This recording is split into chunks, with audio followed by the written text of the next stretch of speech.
Hey guys, Misery here, back with another CZN video. And in today's video, we're going to do 9 out of 9 Nebula Distortion on the Elemental Spirit with Kayron OTK 1-turn kill. So if we head over to Nebula Distortion right now, this is the first boss, this is not the second one. This first boss is a lot harder and has a much higher health pool. So OTKs on this first boss are a lot more impressive than the second boss because it's such a big gap between their health that this Elemental Spirit has like double the amount of the second boss. But yeah, if we head over here and we go look at my team composition, I'm using Kayron, Orlea, and Rei. So starting off with Kayron's build, I'm sure that's why you're here. This is the deck that I'm using. It's a quad divine brand of annihilation deck with 0 cost Echo, Exhaust Oath, and 1 copies of Echoes of True Abyss. I got pretty lucky and I got the Cthulhu Mythic and Selective Discord weapon, which is going to give me a lot more attack for this build. But for the chest plate, I'm just running Reinforced Combat Suit, and then of course I'm just running Cube for the extra damage amount in the accessory slot. If we head over to my stats, these are my stats on them as of right now. So I have 900 attack, 223 defense, 551 health, 62.5% critical chance, 226.3% critical damage. He actually scales off of crit damage with attack, so you can get an additional 15% crit damage just off of this potential node. You get a base 5 and then you get an additional 10% depending on how much attack you have if you have 1000 attack. But I do have all of his potentials maxed out. He is my favorite and most used character. Heading over to the partners, I'm just running LOE's max dupe on him. I do have Bria. I was going to do this with Bria, but I didn't want everyone complaining in the comments saying, oh, you have Bria, this is going to be so much easier for you. It really doesn't make a difference because none of the futility that I create is going to the discard pile or the graveyard, so I'm not exhausting it there. But I just wanted to do it without Bria just to prove that you do not need Bria for this. My memory fragments, I'm just running a 2/2 2-piece critical damage set, 2-piece attack set, and most of my memory fragments are pretty stacked. I have crit damage, crit chance on everything. This first piece, crit damage, crit chance. Second piece, crit damage, crit chance, crit damage, crit chance, crit chance main with crit damage sub, and then main slot attack, crit chance, crit damage, and main slot attack, crit damage, crit chance. You can run a void main stat for the 5th slot. This is my other void main slot. It doesn't really matter too much because they're pretty similar. You might do a little more extra damage with void damage main stat, but I did this without it, so it is not needed. But yeah, I just have my old Kayron set on Selena right now, so if you see the Selena icon, do not mind that with her being on void damage main. And then those are the memory fragments onto the manifest egos. I do have him E6, but listen to me, hear me out. You do not need E6 for this. His E6 is not going to help at all with the damage amount. Whenever creating a futility card, there's a 50% chance of applying vulnerable, weakened, or injured. I'm already applying vulnerable with Orlea, so I'm not getting an increased damage amount off of this. 5th slot, as we know, is just the potential ego for most units. E4, this does give me a little extra damage amount, but it is not significant to the point that you need E4 to do this. If you have good memory fragments and you crit every time like I do, you're gonna go past the actual max health pool of this Elemental Spirit boss. So this may make it easier and faster, but it is not needed. And then onto his E3, add graveyard to the target range of futility cards exhausted by the Rift of Nothingness card, which is his ult. I do not use his ult once in this video, so this is useless. E2, for each futility card used, aka exhausted, deal 100% damage to all enemies. This is such a little amount of damage that you're going to see that this is not significant. And then his E1 is the only one that matters for this build because you create an additional 2 futility on Echoes of True Abyss. This originally creates 3, but it creates 5 with E1. I would really only say this E1 is the only dupe you need for this build because the extra 2 futility exhausted is going to be more damage towards your brands, but 2 extra exhaust can make the brand do a lot more damage because it scales weirdly. I don't know how specifically it scales, but if you do the math and you do 40% times 25, that's only like 1000%, but they're hitting for 17,000 crit each. So I'm not really sure specifically how the 1 cost brand scales, but it does scale like really insane when you exhaust cards, and it's for any card. It's not for futility. It's for plus 40% damage amount for each card exhausted this turn. And then I just have always attack weakness for the extra damage, so I'm actually hitting a ton more rather than if this was just a base regular epiphany for Brand of Annihilation on the 1-cost epiphany. Oh yeah, I also forgot to mention that my Kayron is level 40 affinity, so he's getting extra stats from that. But yeah, that is my Kayron build and everything you need to know about the build that I am running. On to my next unit, which is going to be Orlea. So on my Orlea, my affinity level is a lot less because I don't use her as much or level her up as much, but her stats are 547 attack, 389 defense, 692 health, and the crit chance crit damage doesn't matter because I'm not running her as a DPS. She's just here for support. But getting on to the partner for Orlea, I'm just running a 0 dupe Alyssa for Orlea. This Alyssa is not duped at all. I don't think it really matters because this is just healing. You don't really need healing for this fight on turn 1. So the partner doesn't really matter too much for Orlea. But the deck that I'm running is this deck. Quad growing creature on the vulnerable epiphany, and then I have 2 gear bags and 1 spore. I know what you may be thinking, oh, he used spore, of course he's gonna OTK. No, because the spore actually isn't used in the regular way for Orlea in this build. You don't really care about the damage increase or the extra damage you're doing with the spore. You're just using this for exhaust because this has exhaust and then it creates 2 more exhaust cards.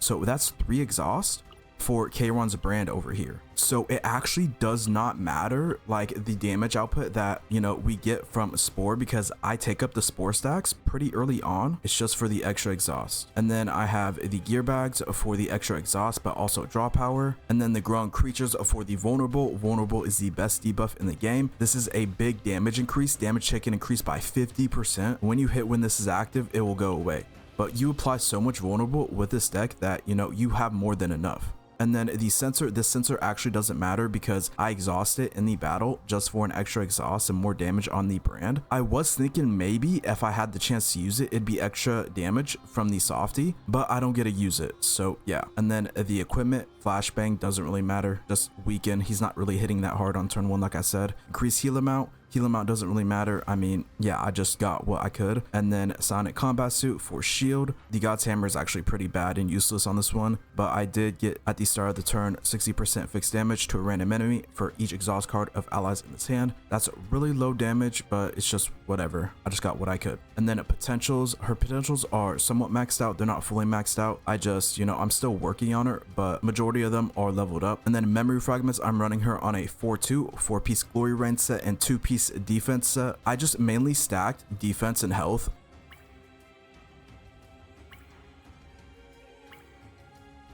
Defense, health main stat, defense main stat, defense sub, and health and some ego recovery. So yeah, just like the basic typical support build that you want on Orlea with this set. And for her manifest egos, I do have her E2, but it does not matter. Her E1 just adds retain to Will of Light, but we're doing OTK 1 turn kill, so we're not going to the next turn. It doesn't matter. And then E2, when creation card evolves into creation card 3, retain is triggered. This does help a little with the damage output, but it's not too big of a damage increase for the total damage output. That is my Orlea build. Onto the third and last final slot for the teammate, which I'm running Rei.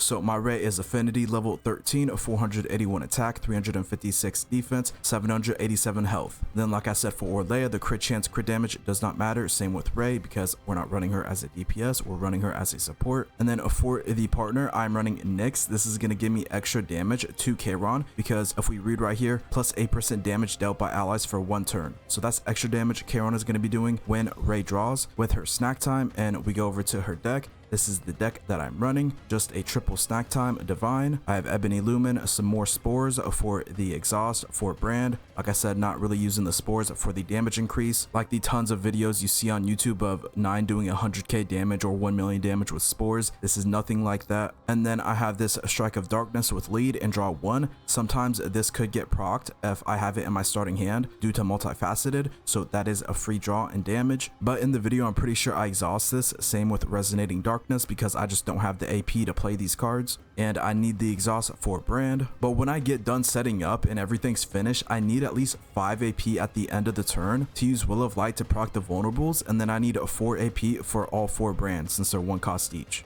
And Rei's gear isn't anything too crazy at the end of the battle. FHP is 50% or less, recover 8% of max HP. This is quite literally kind of useless outside of chaos, so they kind of screwed me over with that one. But the refinement that I did get on this one, at the start of the battle, draw 1 exhaust cards of this unit. So at the beginning of the battle, I'm always going to be drawing Ebony Lumen, Spore, or Snack Time, which is an extra draw, which is nice. And then I just have the Cthulhu Chestplate for defense, which is extra healing. It doesn't really matter because there's necrosis on this boss, so you don't want to heal. But in case I use this for a different boss down the road, I'll have that extra healing. And then I just have Flashbang like Orlea, applying weaken to the enemy, but doesn't really matter too much. Her potentials are almost maxed out. They're basically maxed out. I'm just missing these 2 right here. They are 4 out of 5. I don't plan on maxing those out. I'm saving those resources.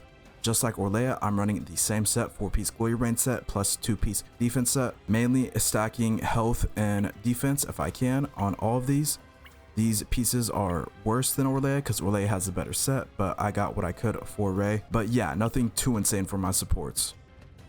Allies attack card damage is increased by 20%, so that's a little extra damage for Kayron.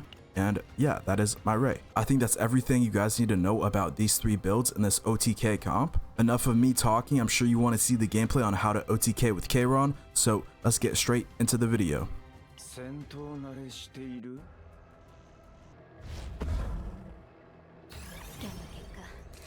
非常に危険度の高い強敵です。全力でサポートいた任せてください。光の浄化を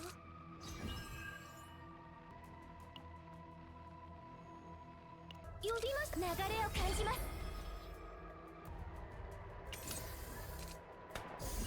神の祝福あれ。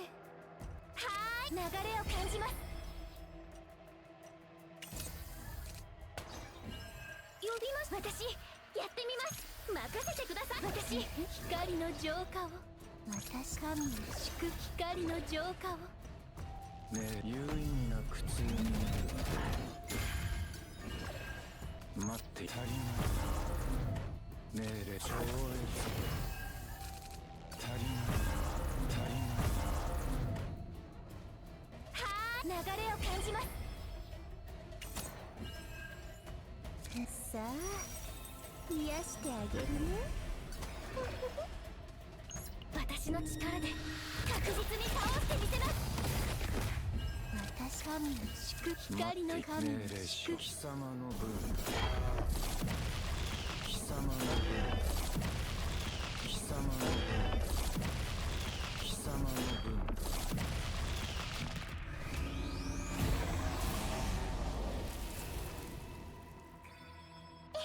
やれるからやったまでは。お疲れ様でした。どうですか？私うまくできてました？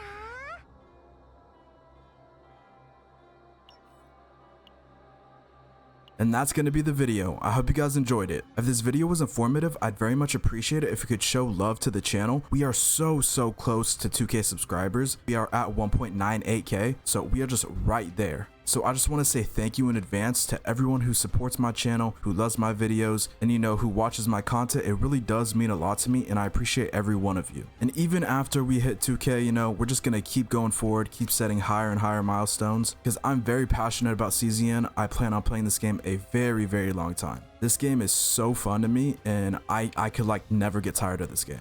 Just to show you guys that I am not joking, I'm gonna go to my galactic disaster and you guys are gonna see 431 runs this season so far. And what, 2 weeks or almost 3 weeks? Yeah, we're almost nearing 3 weeks, yeah. But yeah, I grind decks non-stop in this game. I always have something to farm, I always have something to do, and I never get tired of it because I think this game is just fantastic and it is such a good gacha game. But yeah, enough of me yapping. That's gonna be the video. I hope it was informative, and I had a ton of fun making these decks and doing my first OTK with Kayron. But until the next video, I hope you guys take care, peace, and be safe.